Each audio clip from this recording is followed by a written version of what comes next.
كلنا إلى أنفسنا طرفة عين أبدا وأصلح لنا شأننا كله.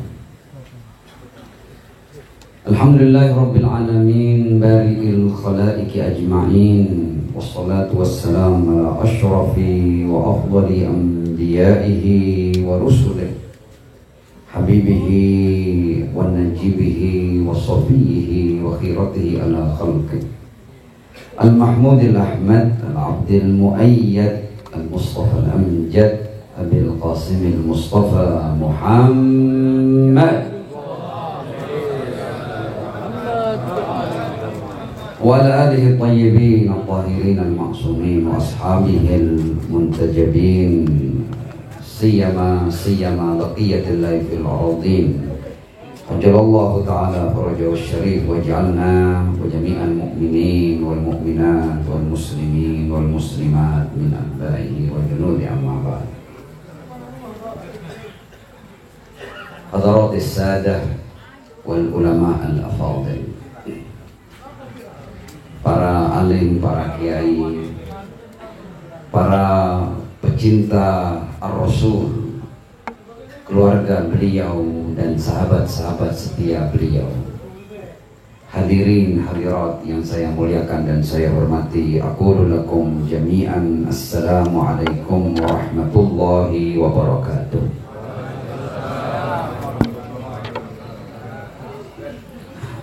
Saat-saat seperti ini adalah saat-saat yang sangat berharga. Meskipun boleh jadi kita belum sepenuhnya memahami betapa berharganya saat-saat seperti ini. Dalam kehidupan dunia yang singkat, mungkin kita belum mampu atau belum bisa menyadarinya. Tapi kehidupan dunia ini cepat atau lambat akan berakhir, dan pasti kita semua akan sampai pada titik ajal. Kita seringkali mengungkap ucapan atau kalimat inna lillah wa inna ilaihi raji'un ketika melihat keluarga kita, ayah kita, ibu kita, tetangga kita yang kemudian meninggal dunia. Tapi ketahuilah bahwa ucapan itu bukan hanya kita yang akan mengucapkan. Suatu saat nanti orang-orang akan mengucapkan kalimat itu bagi kita. Sebagaimana kita bisa memberikan kalimat inna lillah wa inna ilaihi raji'un, kita suatu saat nanti akan menerima kalimat inna lillah wa inna ilaihi raji'un. Dan itu sebuah kepastian. Tidak perlu didatangkan argumentasi ataupun dalil akan datangnya kematian. Karena itu saat-saat seperti ini boleh jadi dalam kehidupan dunia kita belum bisa menilainya. Tapi saat-saat kita bersama Rasulullah Shallallahu Alaihi Wasallam, majelis seperti ini adalah majelis yang tidak salah kalau kemudian kita katakan bahwa majelis ini adalah majelis yang berarti saat-saat kita bersama Rasulullah Shallallahu Alaihi Wasallam. Karena Anda semua datang ke sini hanya karena Rasulullah. Acaranya acara maulid. Nanti berkatannya ya berkatan maulid. Isi acaranya ya bacaan maulid. Yang dipuja-puji adalah Ar-Rasul Shallallahu Alaihi Wasallam. Penceramah yang diundang juga pasti akan berbicara tentang Rasulullah Shallallahu Alaihi Wasallam. Kita bersalawat, kita bersalam untuk Ar-Rasul Shallallahu Alaihi Wasallam. Ini artinya berarti saat-saat kita bersama Rasulullah Shallallahu Alaihi Wasallam. Tinggal kita mau menghargai tidak saat-saat ini. Ada orang yang datang di majelis seperti dia datang di pesta-pesta yang ada banyak. Kalau untuk makan dan minum ya, untuk kita mendengar lantunan-lantunan yang indah, itu bukan monopoli acara maulid. Ada banyak acara-acara lain yang juga mendatangkan tawa, orang bisa bahagia, orang bisa makan, orang bisa minum. Tapi dia di sana tertawa, berbahagia, makan dan minum, tidak bersama Rasulullah Shallallahu Alaihi Wasallam. Majelis ini, kalau kita kemudian bahagia, kalau kemudian telinga kita terhibur dengan suara-suara yang indah, kalau kemudian hati kita terpaut dengan sebaik-baik manusia yang bernama Rasul Muhammad Shallallahu Alaihi Wasallam, kalau kemudian nanti kita makan, kemudian nanti kita minum, kemudian nanti kita membawa berkat ataupun apa saja, itu kita bersama Rasul Shallallahu Alaihi Wasallam. Yang hendak saya ingatkan kepada diri saya dan semua yang hadir adalah bagaimana kita mampu memahami bahwa sejak awal kita datang, sejak kita keluar dari rumah, melangkahkan kaki menghadiri acara maulid, artinya saya hendak bertemu Rasulullah, saya hendak bersama Rasulullah. Saya mau berikan waktu saya ini dari saya keluar sampai saya pulang nanti untuk Rasulullah Shallallahu Alaihi Wasallam. Maka setiap tarikan nafas kita akan berarti, karena kita menyadarinya bahwa saya bersama Rasulullah. Berbeda tarikan nafas kita di luar dengan di sini berbeda. Karena di sini ketika kita menghirup nafas bersama Rasul Shallallahu Alaihi Wasallam, dan itu berarti. Tinggal kita mau memaknainya atau enggak. Kalau kita tidak maknai, ya ini akan seperti majelis-majelis yang lain, akan seperti pertemuan-pertemuan yang lain, atau acara makan minum yang lain. Tapi kalau kita mampu menghadirkan hati kita bahwa kita datang dalam rangka bersama Ar-Rasul Sallallahu Alaihi Wasallam, maka setiap saatnya, setiap detiknya akan berarti. Dan kita akan sayang meninggalkan majelis seperti ini. Kita akan sayang meninggalkan saat-saat bersama Ar-Rasul Sallallahu Alaihi Wasallam. Betapa indahnya. Nah, saya akan bagi ceramah saya pada dua bagian. Bagian yang pertama sedikit tentang kemuliaan dan keagungan Rasulullah Sallallahu Alaihi Wasallam. Dan bagian yang kedua, kita akan belajar hidup dari suratul Fatihah. Surat Al-Fatihah itu dari awal sampai akhirnya adalah pelajaran kehidupan. Nanti mudah-mudahan kita punya waktu yang cukup ya, dalam keterangan yang singkat kita bisa sedikit belajar tentang hidup dengan suratul Fatihah. Betapa luar biasanya nanti. Tentang Muhammad bin Abdullah Sallallahu Alaihi Wasallam. Nabi ini adalah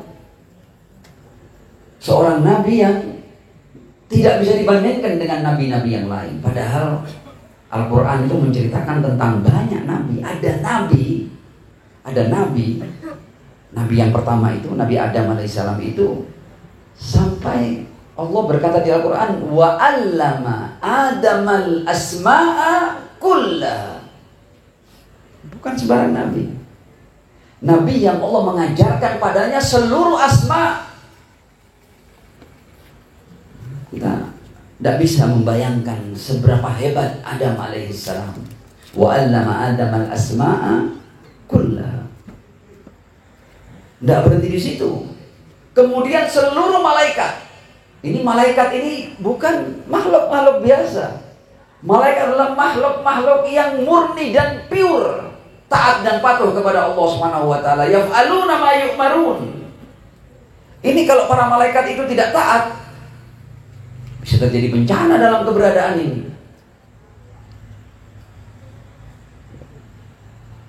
Berbagai macam planet, benda-benda langit yang beredar pada garis orbitnya, itu semua dalam pengawasan dan penjagaan para malaikat Allah Subhanahu wa taala. Setiap oksigen yang kita hirup karena ada pembagian oksigen dari malaikat yang membagi oksigen. Setiap air yang kita minum karena ada malaikat yang menjaga air. Setiap tetes hujan yang turun karena ada malaikat yang mengatur hujan yang turun.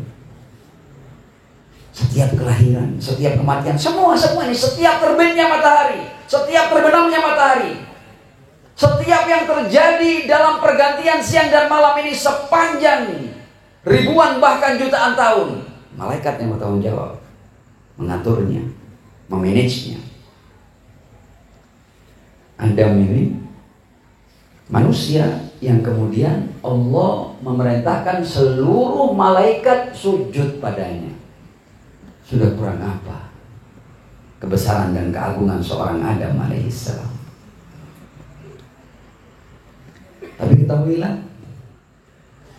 kalau saya mau cerita tentang kemuliaan Nabi demi Nabi, tidak cukup waktu ini untuk kita berbicara tentang keagungan dan kemuliaan Rasul Shallallahu Alaihi Wasallam. Artinya akan memakan waktu yang panjang. Tapi saya hanya ambil contoh seorang Adam alaihissalam dengan kemuliaan yang seperti itu.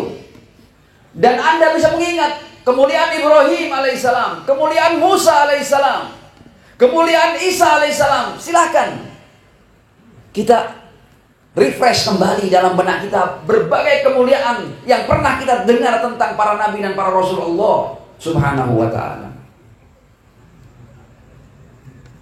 Tapi semua itu bukan apa-apa dibandingkan dengan Rasul Muhammad bin Abdullah sallallahu alaihi wa sallam. Di antara kemuliaan yang dimiliki oleh Rasul Muhammad bin Abdullah sallallahu alaihi wa sallam adalah nabi ini adalah satu-satunya nabi yang setiap nabi mulai Adam alaihissalam sampai Isa alaihissalam semuanya mengabarkan kepada umatnya, kepada seluruh makhluk-makhluk Allah bahwa akan datang seorang nabi akhir zaman yang bernama Muhammad bin Abdullah. Semua membawa cerita tentang manusia yang luar biasa ini.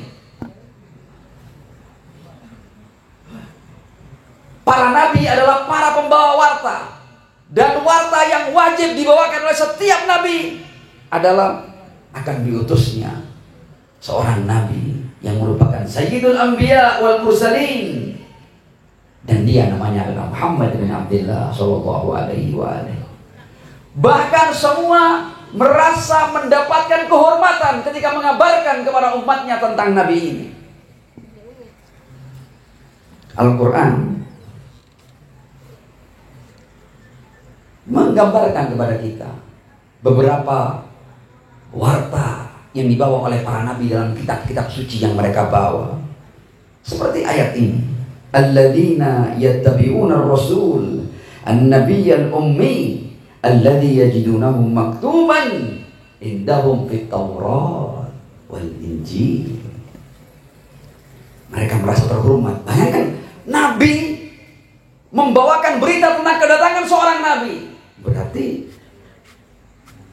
nabi ini bukan sembarang nabi. Sampai wartanya dibawakan oleh seorang nabi, dan seluruh nabi begitu untuk Ar-Rasul sallallahu alaihi wasallam. Anda kalau dalam pentas melihat adanya, katakanlah ada acara pertama, ada acara kedua, ada acara ketiga, ada acara keempat, biasanya pasti yang ditaruh di akhir adalah yang paling spektakuler, yang paling luar biasa. Tidak mungkin kemudian dalam sebuah acara panggung umumnya sebagai contoh ini, kemudian yang top itu dipersilahkan untuk tampil pertama, kemudian yang biasa-biasa di akhir. Tidak, justru yang awal-awal yang biasa-biasa semakin meningkat, semakin di akhir yang paling luar biasa.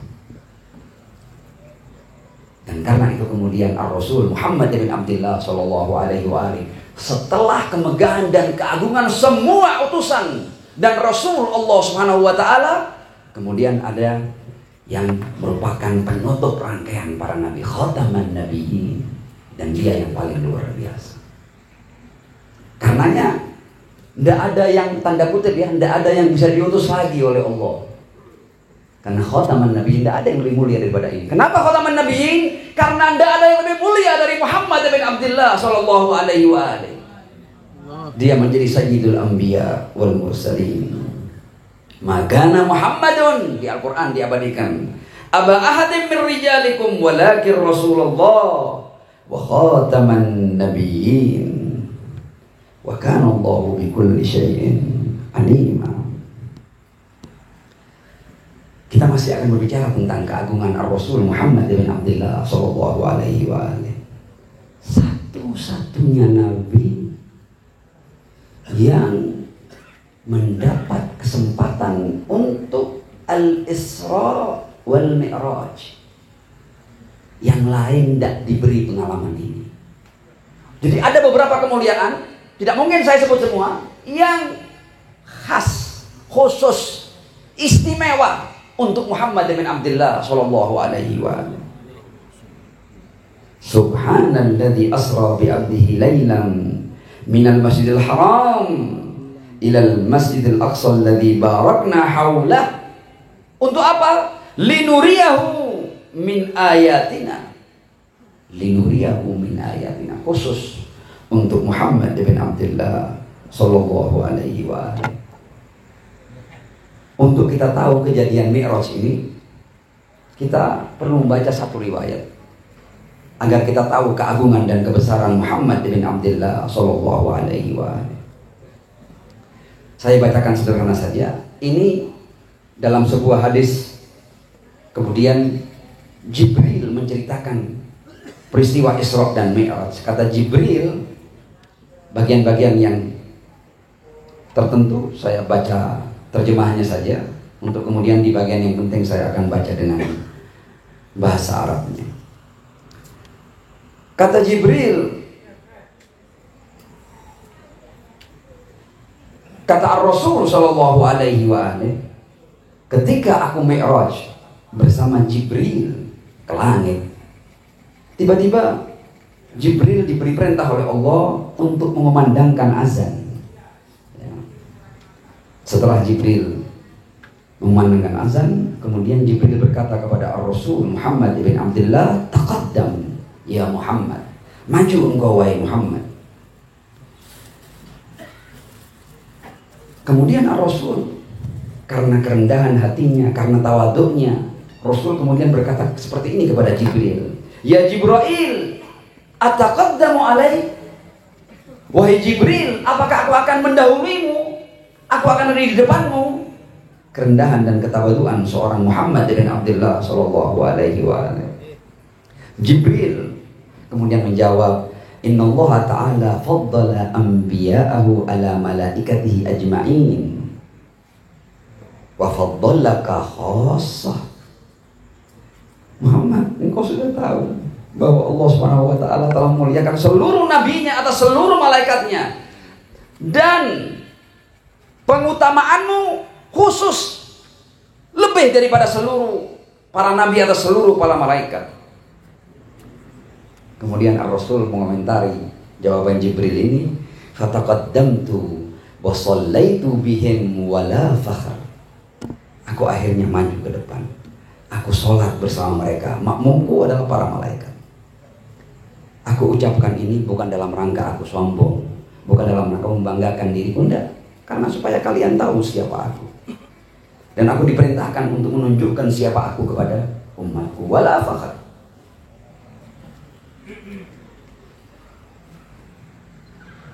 Riwayat berlanjut. Falamman tahaina ila hujubin nur. Ketika akhirnya kami sampai pada tirai-tirai cahaya. Bayangkan, tirai itu biasanya sesuatu yang gelap kan, namanya tirai. Tapi makom-makom keagungan, tirai-tirainya adalah cahaya-cahaya. Falamman tahaina ila hujubin nur. Bayangkan ketika tabir itu adalah cahaya, tabir-tabir cahaya. Sudah kita tidak bisa bayangkan. Ini kan kita hanya hendak mengagumi sebuah riwayat. Falamman tahaina ila hujubin nur qala li Jibril.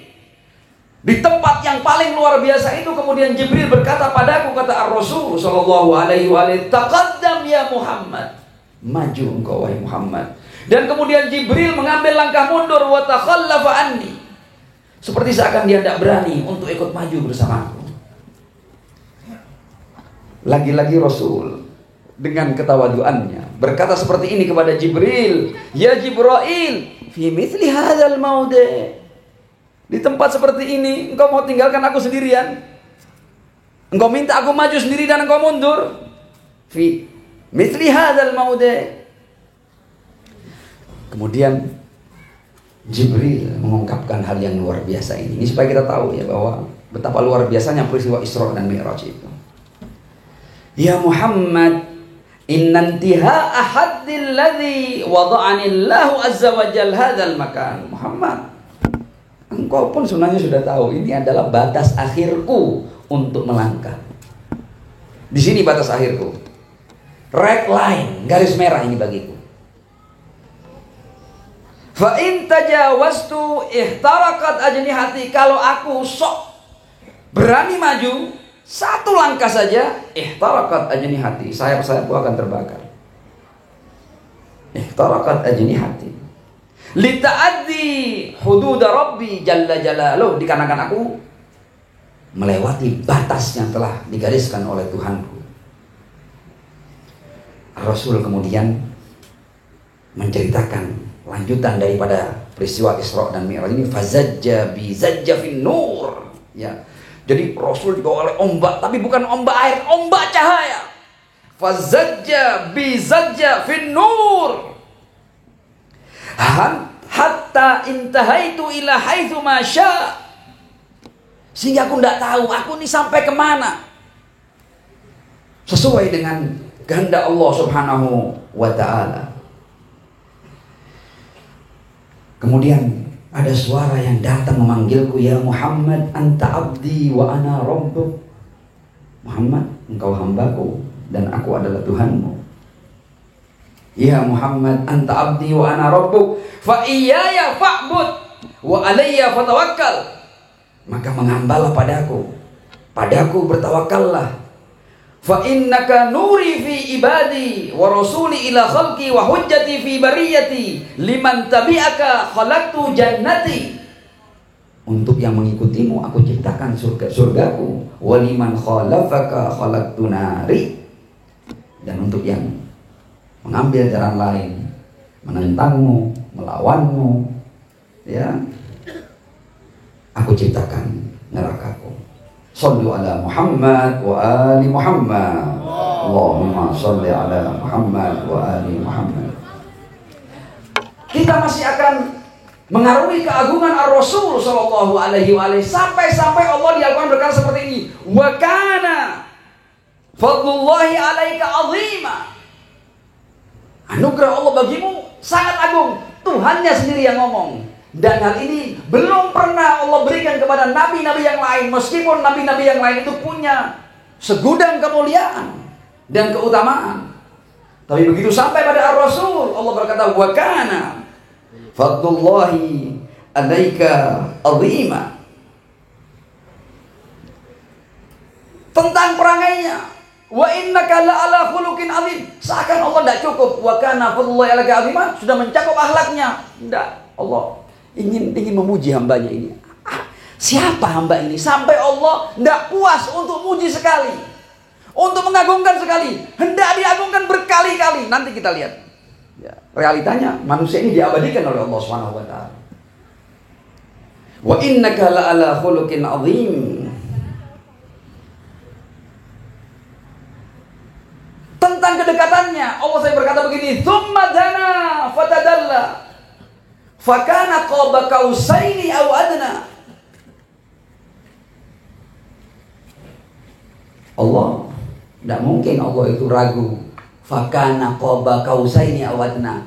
Apakah kedekatannya itu sedekat dua busur yang disejajarkan atau lebih dekat?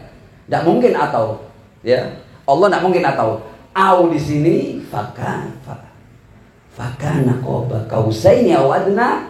Arti au di sini lebal, bahkan lebih dekat daripada itu.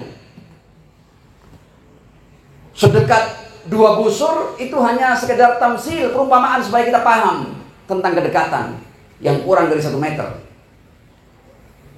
Tapi itu hanya tamsil, hanya tasbih. Allah mengatakan bal adna, au adna. Au di sini tidak mungkin atau. Karena kalau atau berarti Allah tidak tahu. Ya.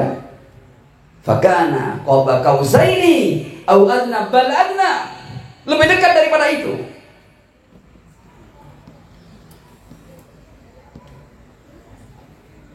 Allah tidak puas.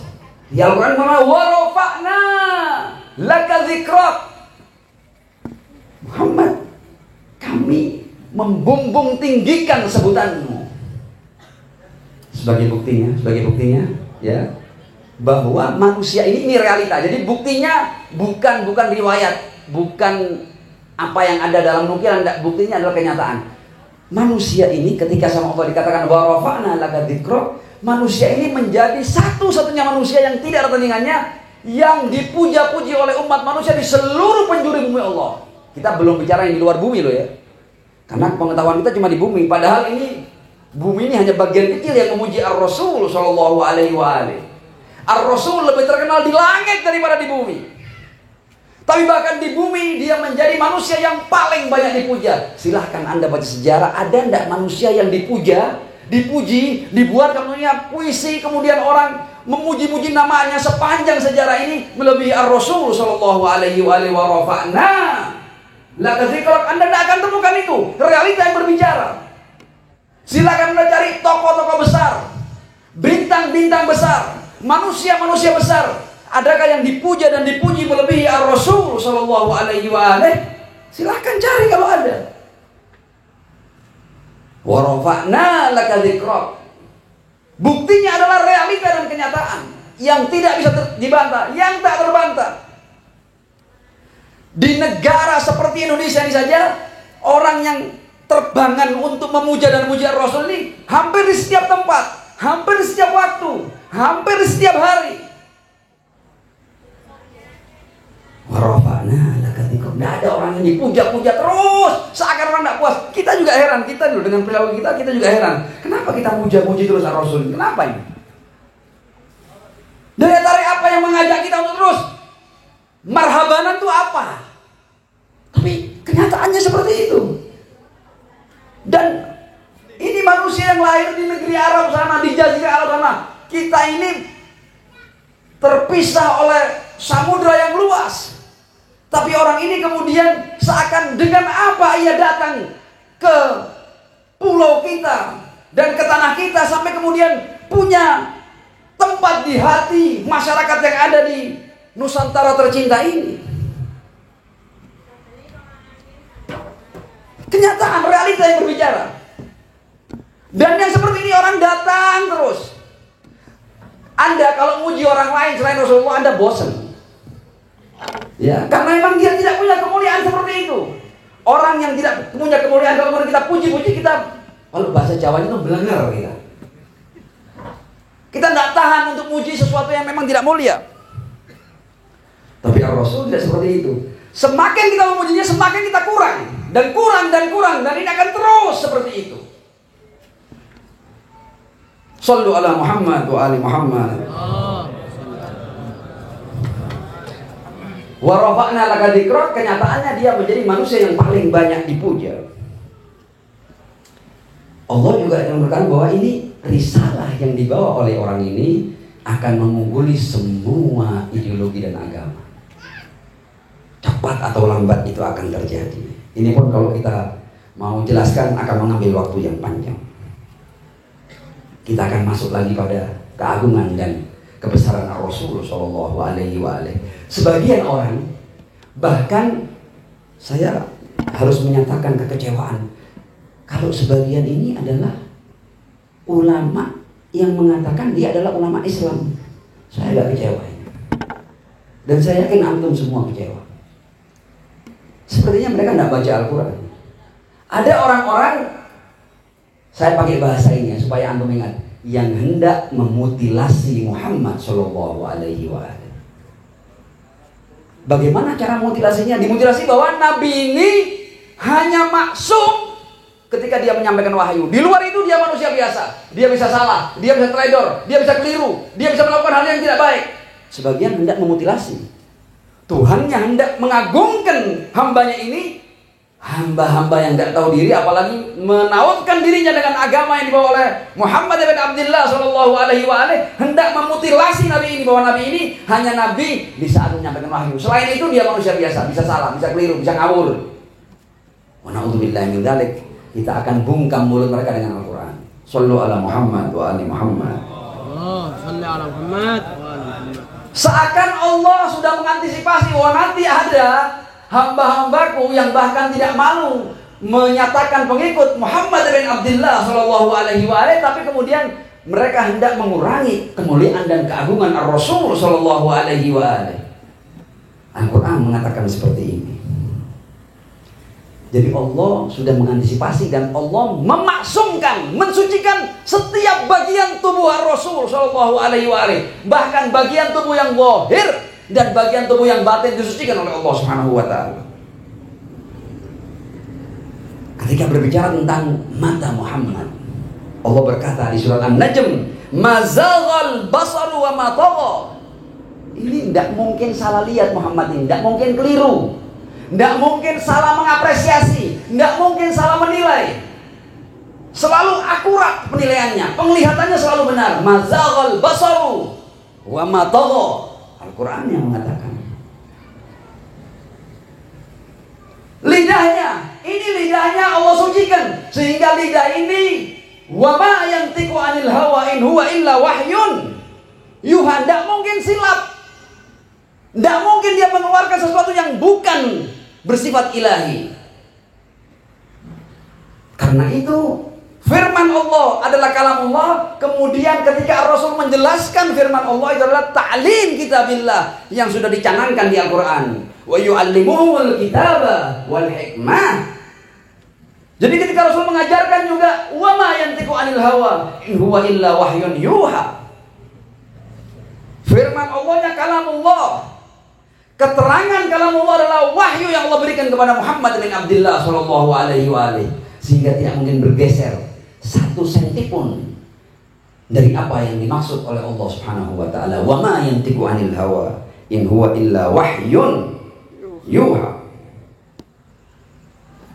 Hatinya tidak mungkin tertipu, hati Muhammad tidak mungkin salah lihat, tidak mungkin halu. Muhammad tidak mungkin halu. Kita manusia biasa, kita mungkin kena masalah-masalah di otak kita ini, di stres, kemudian kita tidak ada tapi seakan-akan ada. Orang masuk dalam fantasi, dalam halusinasi, itu terjadi. Tapi Muhammad bin Abdullah pantang dia untuk masuk dalam fantasi dan halusinasi. Sudah dimaksumkan oleh Allah SWT di Al-Quran. Dalam ayat apa? Ma kadzabal fuadu ma ra'a. Hati Muhammad tidak mungkin tertipu. Maka dalam fuadu marah. Lebih daripada itu semua, Allah Subhanahu wa taala untuk hambanya yang satu ini, Allah ingin dalam firman-Nya diabadikan setiap bagian tubuh Muhammad sallallahu alaihi wasallam. Setiap yang terkait dengan Muhammad hendak Allah abadikan. Contoh ya, fa'akim wajhaka. Wajahnya disebut. Dadanya, alam nasrah laka sadrak. Tidak puas Allah. Alladzi anqadha dhahrak, punggungnya disebut. Tangannya disebut, wala taj'al yadaka. Kedua matanya, wala tamuddanna ainaik. Lisannya disebut bilisanik. Fa innama yassarnahu bilisanik litubashshira bihi almuttaqin wa tundhira bihi qauman ludda. Lehernya disebut onokek, bajunya disebut siabak, desanya disebut, negerinya disebut qaryatik. Wanita yang terkait dengannya juga disebut nisaakum, azwajaka, banatika. Semua disebut. Dan ketika Allah Subhanahu wa taala, ya, ketika Allah SWT menyebut makhluk-makhluk yang lain ini sebagai bahwa aku adalah Tuhan bagi kalian, Allah cukup berkata, fala uqsimu birabbil masyariqi wal magharib. Aku adalah Tuhan bagi seluruh yang ada di timur dan seluruh yang ada di barat. Tapi begitu sampai pada Ar-Rasul, setidaknya ada 240 kali Allah berkata, Rabbuka, Rabbuka, Rabbuka, aku Tuhanmu loh. Seakan-akan Allah mendekatkan dirinya dengan Muhammad, seakan-akan, tanda kutip ya. Rabbuka, aku ini Tuhanmu, seakan-akan Allah yang butuh. Rabbuka, Rabbuka, 240 kali. Ini siapa yang kita tidak kenal? Muhammad, tidak kenal dengan Muhammad. Masih belum. Ada yang lebih top daripada ini. Shallu ala Muhammad wa ali Muhammad.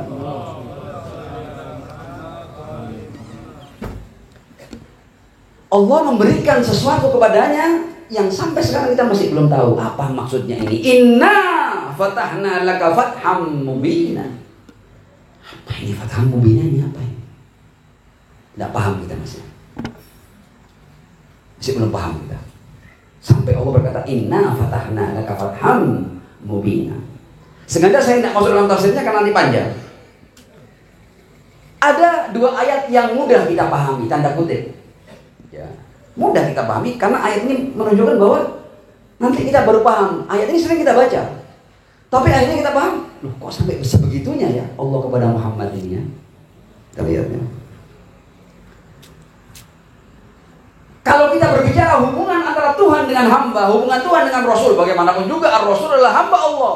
Dia kepada Allah bukan siapa-siapa. Muhammad sepenuhnya bergantung kepada Allah SWT. Muhammad kosong dibandingkan dengan Allah SWT. Ya. Tapi kemuliaan hamba ini sampai-sampai Allah itu ketika memutuskan sesuatu, Allah melihat gejolak hati Muhammad. Allah tidak sembarang memutuskan. Allah lihat gejolak Muhammad. Muhammad ini maunya apa? Mau tahu ayatnya? Tahu kan kita kan urusan kiblat kan sebelum Ka'bah di mana?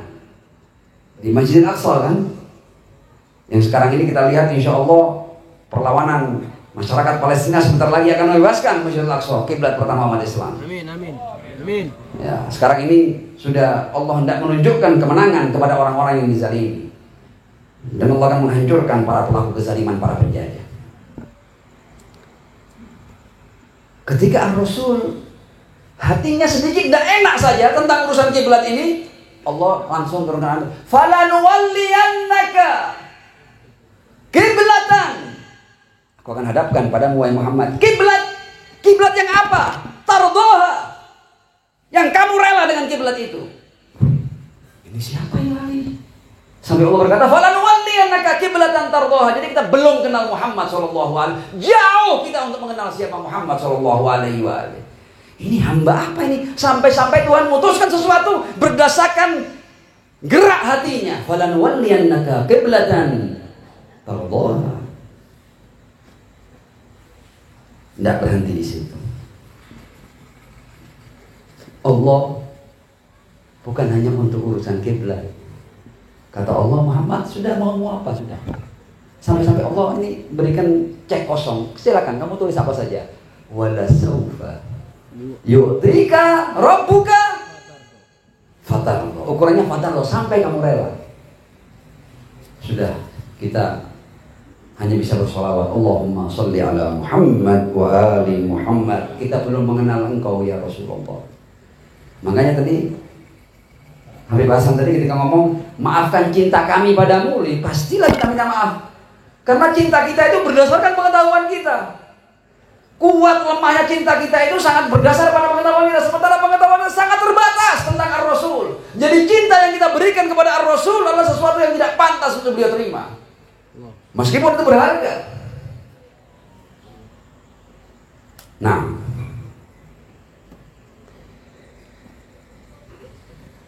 wala sawfa yu'tika rabbuka fatarda. Tentang keagungan saya akan tutup dengan satu ayat ini saja. Ya, untuk kemudian saya masuk pada bagian kedua, mudah-mudahan tidak lama. Ayat di Al-Qur'an berbunyi seperti ini, yang sampai akhirnya muncul istilah sholawatan itu. Sholawatan ini sesuatu apa? Pencanang tradisi sholawat adalah Allah Subhanahu wa ta'ala. Biasanya kultur dan budaya itu adalah buatan manusia, betul tidak? Tapi kalau kultur sholawat, budaya sholawat, Allah yang mencanangkannya. Innallaha wa malaikatahu. Jadi sebelum kita ini, sebelum orang-orang bisa terbangan, bisa marhabanan, ini Allah sudah mencanangkan tentang sholawat ini. Innallaha wa malaikatahu yusalluna 'alan nabi. Jadi satu-satunya budaya tanda kutip yang budaya ini adalah pencanangnya adalah Allah, adalah budaya sholawat. Jadi kalau ada orang yang meremehkan sholawat, berarti orang itu sedang melawan Allah Subhanahu wa ta'ala. Innallaha wa malaikatahu yusalluna 'alan nabi ya ayyuhalladzina amanu sallu 'alaihi wa sallimu taslima. Shalawat. Allahumma shalli ala Muhammad wa ali Muhammad wa ajil farajahum. Di ayat sholawat ini yang penting. Ini yang penting. Ini menurut saya penting. Ya. Sholawat itu innallaha wa malaikatahu yusholluna 'alan nabi. Tapi kan kemudian ada bagian keduanya, perintahnya ini kan. Allahnya sudah selesai. Allah dan para malaikat yushallun, senantiasa bersolawat, tidak pernah berhenti. Ya ayyuhalladzina amanu, wahai orang yang beriman, shollu alaihi. Kita disuruh sholawat. Mungkin kita bisa sholawat kan? Allahumma sholli ala Muhammad wa ali Muhammad. Kayaknya gampang kan sholawat kan? Ya. Tapi sholawat kita itu ukurannya di apa? Kenapa sih sholawat kita kok kayaknya tidak ada artinya? Karena sholawat Anda tidak lengkap. Tidak lengkapnya ini karena Anda tidak pakai taslim. Wasallimu taslima, ini yang paling penting ini. Apa maksud daripada wasallimu taslima?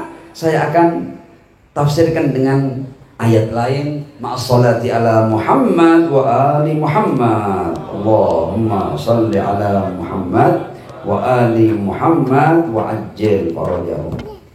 Dikisahkan dulu itu di zaman Ar-Rasul sallallahu alaihi wa alihi ada dua petani.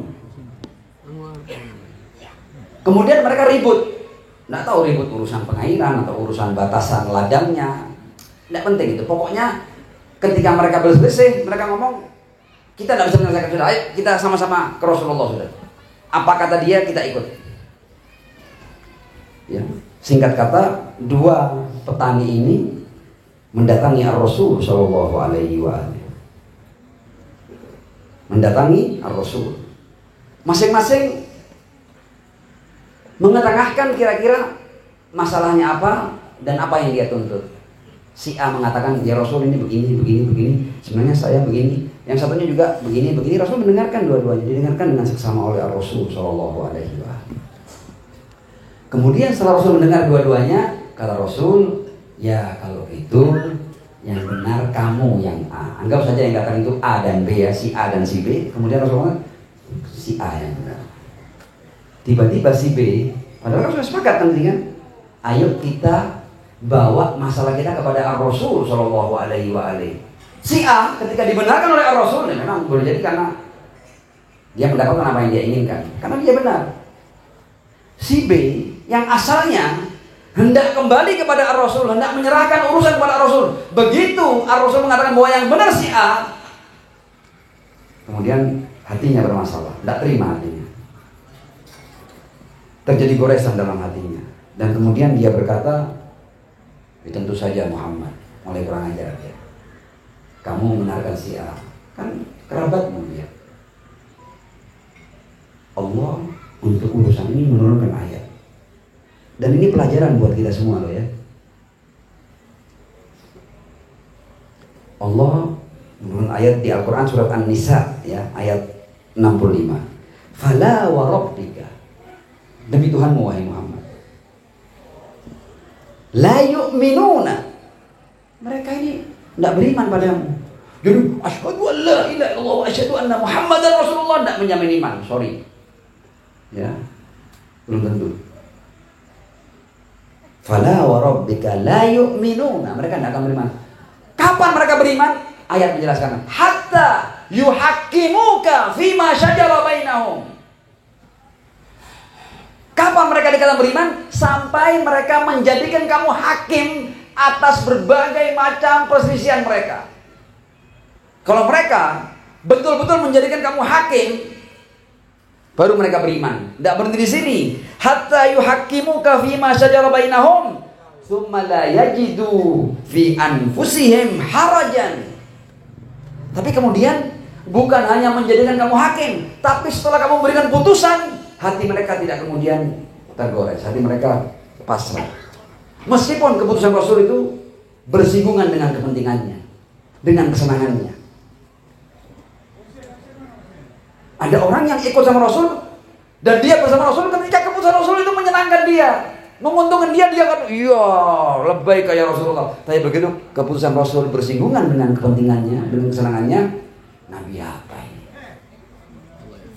Fala wa rabbika la yu'minuna hatta yuhaqqimuka fima syajara bainahum thumma la yajidu fi anfusihim harajan mimma qadaita wa yusallimu taslima. Jadi ayat wasallimu taslima itu artinya Anda ketika bersama Rasul, Anda harus pasrah total.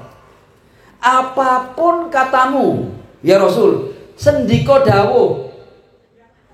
Kalau saya ingin ke kanan, tapi kamu perintah ke kiri, saya ke kiri ya Rasul. Kalau kamu katakan A, dan semua kelompok dan keluargaku mengatakan B, aku ikut A ya Rasul. Sendiko dawuh. Dan Anda tahu kenapa umat Islam yang di masa Rasul Shallallahu Alaihi Wasallam ini silakan dipelajari nanti ya. Ini saya tidak mau jawab di sini, silakan dipelajari. PR. Rasul dakwahnya 23 tahun. Masyarakat jahiliyah mengalami kemajuan yang drastis, cepat, menggentarkan barat dan timur. Kerajaan Persia dan Romawi pada saat itu gentar. Hanya 23 tahun masyarakat Arab jahiliyah bersama Ar-Rasul. Grafiknya naik. Tapi begitu Rasul tidak ada, grafiknya menurun. Bahkan terlibat perang saudara, tarik menarik, cabik mencabik. Di mana salahnya? Salahnya mereka sholawatnya buatan cangkep. Sholawat, Allahumma sholli ala Muhammad wa ali Muhammad, sholawat mereka. Allahumma sholli ala Sayyidina Muhammad wa ala ali Sayyidina Muhammad, sholawat mereka. Tapi giliran Rasul mutuskan A atau B, mereka tidak patuh total. Jadi Rasul ngomong A, mereka masih beristihad, masih beropini, menganggap Rasul ini lawan diskusinya. Rasul ini dianggap teman sharingnya, enggak, dia Nabi. Anda jangan salah berapa, Nabi itu ketika ngomong A, sendiko dawuh, sam'an wa ta'a ya Rasulullah. Karena itu ada ayat atiullah wa atiur Rasul. Allah sejajarkan Muhammad dengan dirinya, atiullah wa atiur Rasul. Hancurnya umat adalah ketika, silakan baca di sejarah, siapa orang-orang yang tidak wasallimu taslima kepada Rasul. Baca sendiri. Siapa yang tidak patuh kepada Rasul? Rasul ngomong A, mereka ngide B. Rasul ngomong B, mereka ngide A. Siapa itu? Silakan. Itu yang membuat umat hancur. Silakan dikaji, silakan dipelajari. Karena tidak mungkin kalau umat ini bersama Rasul, umat ini harus terus meningkat begini. Ketika turun, berarti pasti tidak wasallimu taslima. Mau tahu ayatnya? Saya bacakan ayatnya. Walau anna ahlal qura amanu wattaqau. Seandainya penduduk negeri itu beriman dan bertakwa, la fatahna alaihim barakat. Aku akan turunkan kepada mereka berkah-berkah minas samai wal ardi, langit dan dari bumi. Walakin kadzabu, mereka mendustakan. Fa akhadnahum bima kanu yaksibun, maka kami hukum mereka atas apa yang mereka berbuat. Jadi kalau seandainya, berarti kalau umat ini turun merosot, berarti bahasanya there is something wrong. Ono sing keliru. Ono sing enggak benar. Kok sampai? Lah kalau umat itu bersama Rasul harusnya naik terus. Ketika turun hancur sampai terpecah belah, perang saudara, berarti wonten sing mboten taat lan patuh kali Kanjeng Nabi, mboten wasallimu taslima. Silakan dipelajari.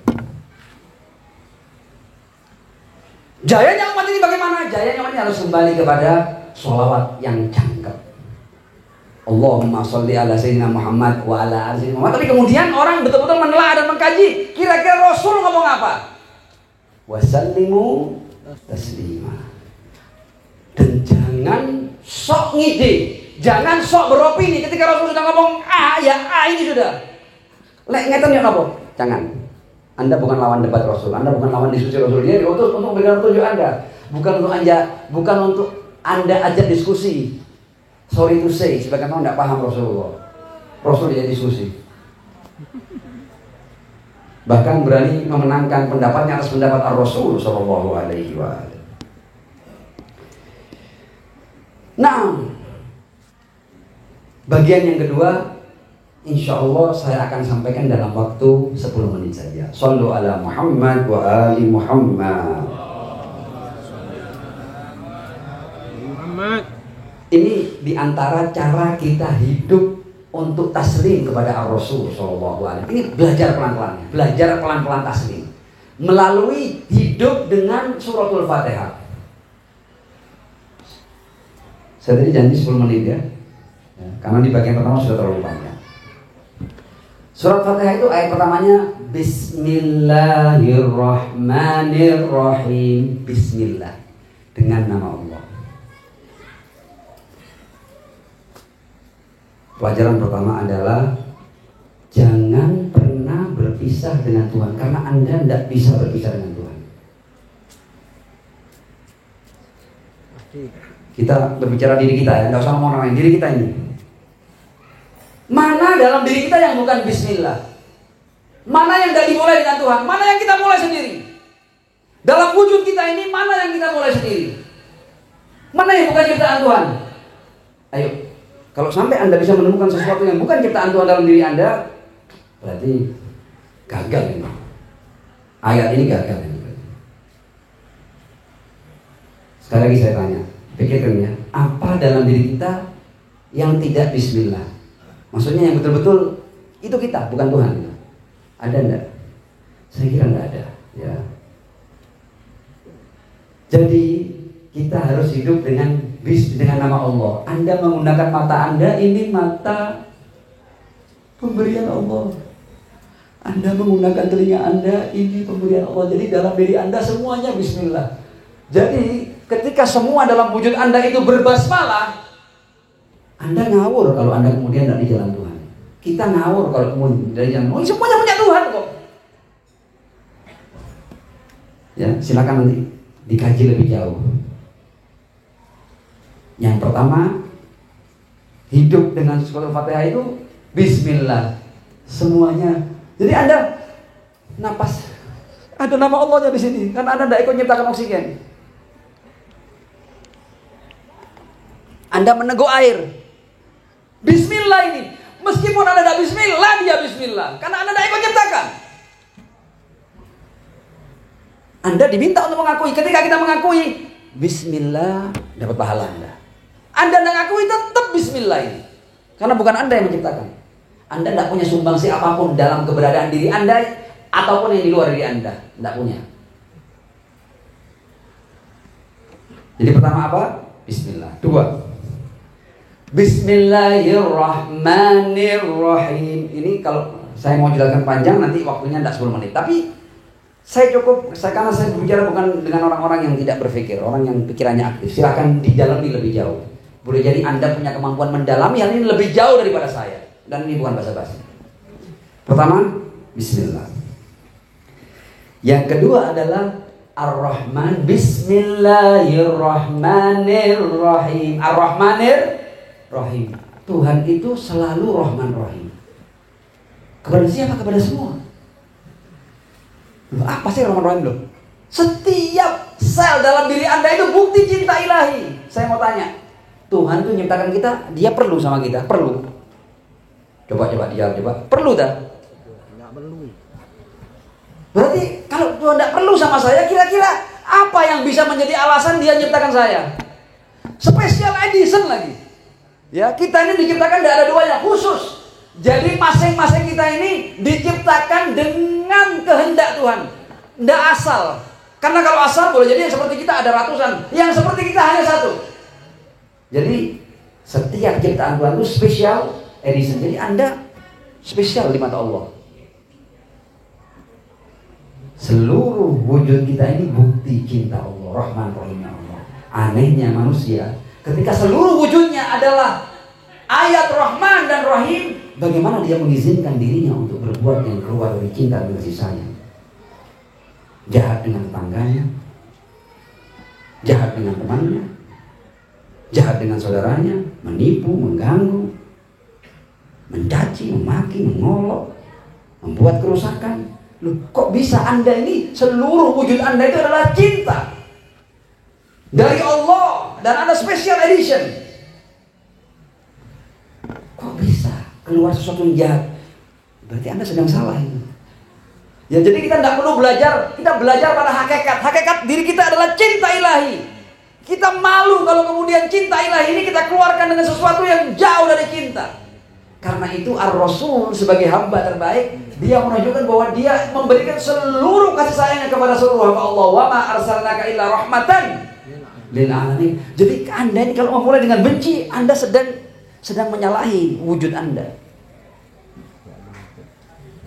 Ya. Kedua adalah cinta. Yang pertama semuanya bismillah.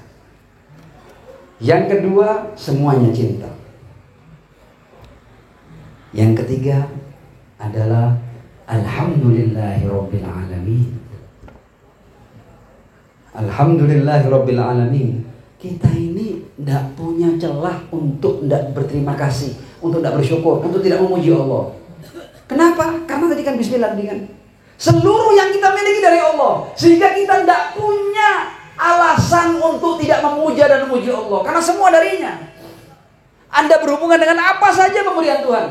Silahkan Anda menemukan sesuatu yang bukan pemberian Tuhan. Silahkan, kalau ketemu di saat itu Anda tidak perlu alhamdulillah. Jadi hidup dengan basmalah, dengan cinta dan dengan hamdalah. Silahkan terjemahkan lebih dalamnya. Sehingga apa? Sehingga kalau kita menyadari itu, kita tidak pernah punya kesempatan untuk mengeluh. Bahkan kemampuan kita merasakan sakit itu adalah anugerah yang juga perlu kita syukuri. Ada orang yang hilang akalnya, dia bahkan tidak paham saya ini sedang sedih atau sedang gembira. Ya, karena ada orang yang tidak ada alasan tertawa, tidak ada alasan nangis. Itu karena dia sudah tidak paham. Jadi ketika Anda bisa paham ini sesuatu yang sedih, sesuatu yang menyenangkan, itu bagian daripada anugerah.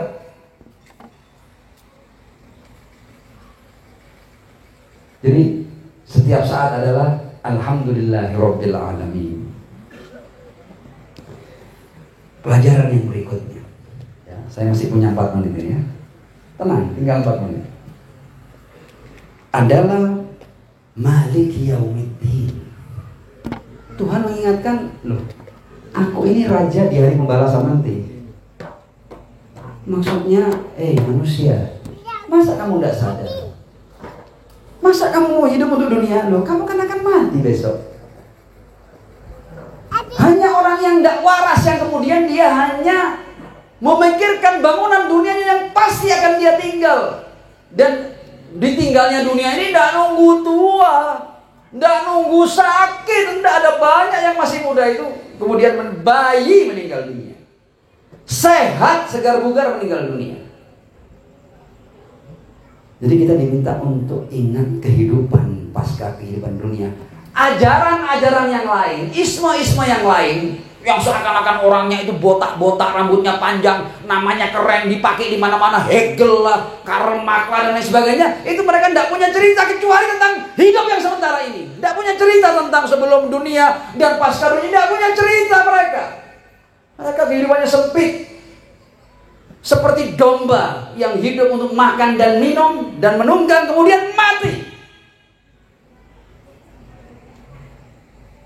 Malik Yaumiddin. Anda dicipta untuk keabadian. Jadi Anda jangan mengemas atau memperlakukan dunia hanya untuk kehidupan yang besok Anda bisa mati. Alangkah bodohnya kadang-kadang orang menipu, membunuh hanya untuk dapat dunia, padahal dunia tidak bisa dia pertahankan. Padahal habis dia membunuh dan dia dapatkan sesuatu, boleh jadi besoknya dia kena serangan jantung dan mati. Malik Yaumiddin. Yang realistis, yang waras. Jangan pernah izinkan diri Anda untuk berbuat keburukan hanya untuk Anda ketika berbuat buruk dapat dunia. Anda mau nikmati seberapa lama? Seberapa kuat Anda pertahankan kemudahan Anda? Tidak, kita mereot, kita memeot, membungkuk kita ini, mengeropos. Malik Yaumiddin. Sehingga ketika orang punya orientasi tentang kehidupan yang hakiki, dia tidak akan izinkan dirinya untuk berbuat sesuatu yang jahat dalam kehidupan yang sementara ini. Pantang dia, terlalu mulia dirinya untuk dia kotori dengan perbuatan jahat untuk kehidupan yang sesaat. Riwayat mengatakan dunia sesaat maka jadikanlah taat. Anda menikmati setiap waktu untuk taat kepada yang menciptakan langit dan bumi dan diri Anda. Betapa nikmatnya itu kehidupan. Malik Yaumiddin. Kemudian pelajaran yang berikutnya, tinggal 3 menit ya. Walaupun agak korupsi dikit ya. Iyyaka na'budu. Ya, maksudnya apa ini? Hidup itu Anda tidak boleh hidup tanpa makna. Maknanya apa? Kita itu siang malam berbuat apa saja, di mana saja, sedang ngapain, harus di jalan penghambaan. Anda ini tidak boleh hidup tidak pakai Tuhan, tidak boleh. Iyyaka na'budu. Anda duduk di sini dalam rangka menghamba. Anda berbakti kepada orang tua dalam rangka menghamba. Anda mencari nafkah untuk keluarga dalam rangka menghamba. Anda berbuat baik, semua menghamba. Anda menyapa dalam rangka menghamba. Anda mengeluh dalam rangka menghamba. Semua adalah dalam rangka mendapatkan keridhaan yang menciptakan semua ini. Kerelaanmu ya Allah. Betapa nikmatnya kehidupan yang seperti itu. Iya karena Abu jangan pas sholat toh. Iya karena Abu itu sholat itu adalah simbol agar kita selalu na'budu fi kulli makanin wa zamanin. Sehingga ketika kita beribadah dalam bekerja, tidak mungkin kita ambil hak orang lain. Hatta tidak ada yang lihat pantang kita untuk mengambil ini. Iya karena wa iyyaka nasta'in. Anda kalau perlu sesuatu, loh Tuhannya sudah ngomong, loh aku ada. Aku yang menciptakan kamu. Jalur Rumi itu kalau ada orang-orang yang masih kupu, ya, bingung dengan rezekinya, kata Rumi, yang menciptakan gigi pasti menyediakan roti. Gigi Anda diciptakan gigi, maksudnya bukan gigi loh ya. Kemudian roti itu tidak ada artinya. Kalau Anda punya roti segudang, tapi Anda tidak punya instalasi pencernaan, Anda tidak punya gigi, tidak punya gusi, tidak punya enzim, tidak punya liur, tidak punya tenggorokan yang bisa mengolah makanan, membedakan mana yang enzim ini, zat itu, tidak bisa. Ya tidak jadi Anda punya roti segudang, tidak ada artinya itu. Saya mau tanya, instalasi pengolahan makanan ini for free atau Anda investasi besar itu? For free, gratis. Loh, pabriknya dikasih gratis kok rotinya Anda ragu? Kata Rumi, yang menumbuhkan gigi pasti menyediakan roti. Karena itu Anda tidak perlu ngawur untuk mencari roti. Yang hati-hati, jangan sampai ambil hak orang lain, jangan sampai Anda zalimi orang lain, jangan sampai Anda menipu, jangan sampai Anda mengkorupsi. Anda punya korupsi besar buat apa? Anda bisa mati kok korupsi miliaran. Besok bisa mati Anda. Dan Imam Ali, salah satu lulusan terbaik murid Ar-Rasul Shallallahu Alaihi Wasallam, manusia ini yang paling kaya dan yang paling miskin, yang bisa dia ambil dari dunia ini sama. Ya, katakanlah sekarang ambil contoh ya, orang yang paling kaya dengan yang paling miskin untuk urusan makan, ya sama. Kenapa sama? Karena yang paling kaya hanya bisa makan 3 porsi, 4 porsi bener, 5 porsi muntah, 6 porsi stroke. Ya, yang miskin juga begitu. Orang yang paling kaya tidak bisa dia tinggal melebihi 1 atap, tidak, dia kalau tinggal 1 atap. Tujuannya atapnya apa? Pokoknya tidak kena hujan, tidak kena panas. Orang miskin bisa tidak kena hujan, tidak kena panas. Hanya saja kadang-kadang orang miskin cukup bernaung di bawah daun pohon kelapa, sudah terlindungi dari panas, bisa tidur. Orang kaya harus bangun istana triliunan untuk bisa tidur. Sama aja tidur tujuannya. Jadi yang bisa Anda dapatkan dari dunia, orang yang paling kaya sampai yang paling miskin, sami mawon. Ya, dunia ini Allah buat terbatas. Jadi Anda meskipun punya kekayaan, Anda tidak bisa melebihi batasan Anda. Anda tidak bisa hanya karena kaya kemudian saya mau makan 1 hari 50 porsi. Ya mati seketika Anda.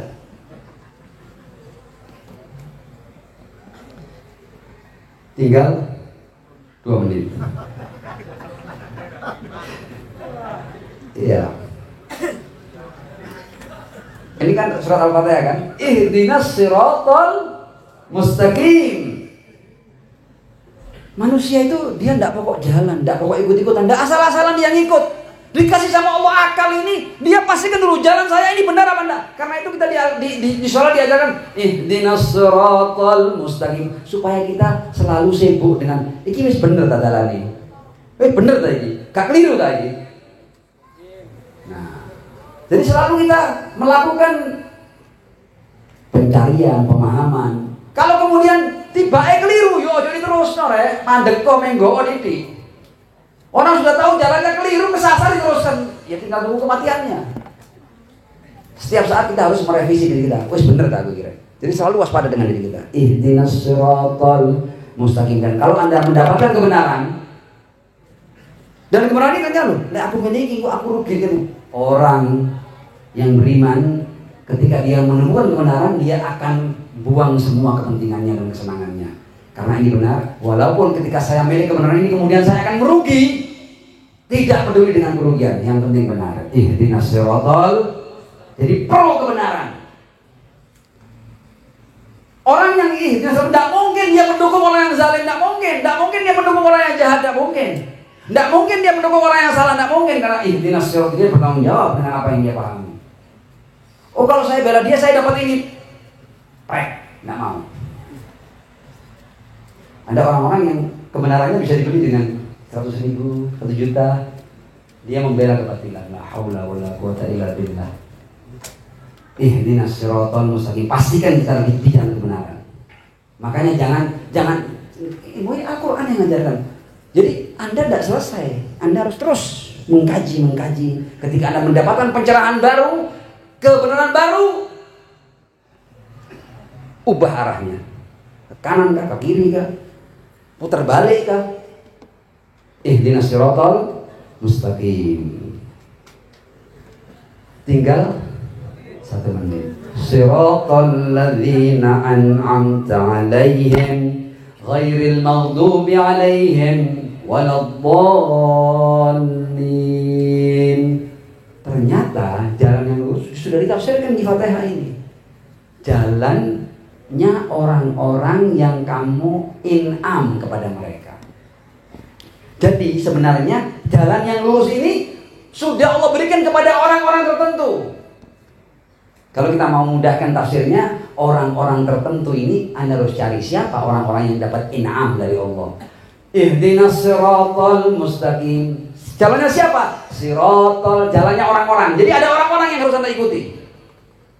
Ojo boleh jalan dewi, tidak sesuai Al-Quran. Ya, saya ulang lagi nih ya. Nanti yang ahli-ahli tafsir silakan dikaji lebih jauh ya. Yang senang otak-atik Al-Quran silakan dikaji. Ihdinas siratal mustaqim. Tunjukkan kami jalan yang lurus. Jalan yang kita cari sendiri apa? Tidak. Siratal ladzina, jalannya orang-orang. Anda harus temukan orang-orang ini untuk Anda ikuti. Ojo golek dewi. Ya, jalannya orang-orang. Siratal ladzina an'amta 'alaihim. Sifatnya orang-orang itu ghairil maghdubi, orang yang tidak pernah dimurkai oleh Allah. Berarti orang suci. Kalau kita ini balik-balik kan emang itu. Ojo boleh jalan dewi. Ya. Ojo boleh jalan dewi. Nah itu paham itu. Saya guyu itu paham. Ya. Kita ini pendosa kok mau menawarkan jalan. Allah mengatakan kalau kita hidup dengan Fatihah, Anda tidak ikut sembarang orang. Anda harus ikut orang yang suci. Tinggal Anda cari siapa yang suci itu. Itu tugas kita. Siratal ladzina an'amta 'alaihim. Sifatnya apa? Ghairil maghdubi, yang tidak pernah dapat murka Allah. Berarti pasti suci. Pendosa pasti dapat murka. Waladdallin, dan tidak mungkin keliru. Kalau kita kan try and error kan, pendek ini, pendek kuno, setelah balik-balik, iso nggak ketemu, ya. Makanya ikuti orang-orang yang sudah tahu jalan. Ya, di Al-Quran ayat lainnya terakhirnya, tinggal 30 detik terakhirnya. Afamay yahdi, yang saya baca di Al-Quran, afamay yahdi ilal haqqi ahaqqu ayyuttaba amman la yahdi illa ayyuda. Siapa sih yang layak untuk diikuti siapa? Apakah orang yang tidak tahu kemudian dia mencari pengetahuan, atau orang yang sudah tahu? Kalau kita mau ikut orang yang sama dengan kita, mesti mencari mana yang benar mana yang salah, atau kita ikut orang yang sudah tahu mana yang benar mana yang salah? Jawabannya jelas, kita akan ikut orang yang sudah mendapatkan petunjuk dari Allah Subhanahu wa taala. Mudah-mudahan sedikit yang saya sampaikan tentang Ar-Rasul sallallahu alaihi wa alihi membuat kita semakin serius dalam bersolawat dengan Ar-Rasul sallallahu alaihi wa alihi. Solawat yang bukan hanya Allahumma sholli ala sayyidina Muhammad wa ala ali sayyidina Muhammad, tapi solawat yang wasallimu taslima. Jadi Rasul ngomong ada siapapun, mau jenderal bintang 10, mau ini serbannya segini besarnya, no, Rasulullah. Wasallimu taslima. Wassalamualaikum warahmatullahi wabarakatuh.